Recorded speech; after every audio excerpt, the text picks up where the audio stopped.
Hi hello नमस्कार. दुर्गा कदम या mini ब्लॉगमध्ये तुमचं सगळ्यांचं पुन्हा एकदा स्वागत आहे.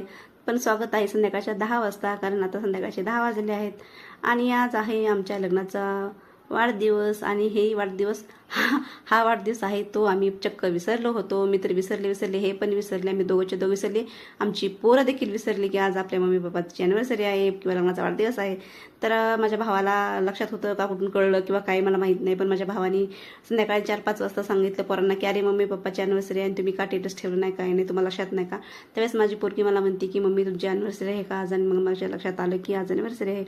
तर मग पोरगी म्हणली ना की मामाने आज सांगितले की पप्पा मम्मीची अॅनिव्हर्सरी आहे आणि मी केक आणि बिर्याणी घेऊन येतोय, त्याच्यामुळे तुम्ही स्वयंपाक वगैरे काही बनवू नका. तर म्हणलं ओके ठीक आहे, मला तर तेवढंच पाहिजे.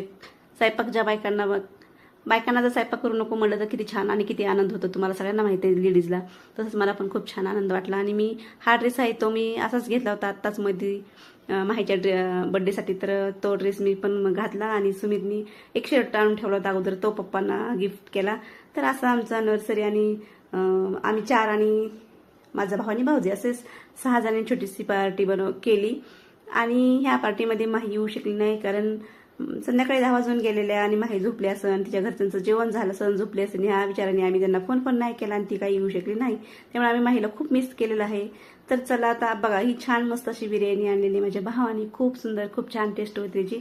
आणि सरासरी आम्ही असं आणत नाही बाहेरून काही जेवायला, पण ह्यावेळेस आता आणली होती कारण खूप घाई सगळं झालं होतं.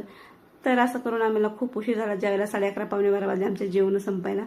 मस्त असं जेवण एन्जॉय केली. बिर्याणी मला माहीत नाही कुठून आणली, काय आणली, पण हे माझ्या भावाने म्हणजे हे केलं होतं की चला मी आणतो बिर्याणी वगैरे, केक वगैरे. तर मस्त अशी आम्ही बिर्याणी एन्जॉय केलेली आहे.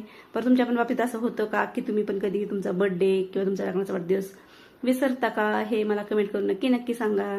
तर असं करून आमचं जेवण झालंय आणि माझं भाऊ चालले घरी त्यांच्या, कारण खूप उशीर झाला होता. आणि अशा प्रकारे माझा मिनी ब्लॉग तुम्हाला कसा वाटला कमेंट करून नक्की सांगा. तर okay, bye bye, good night, good night, bye bye.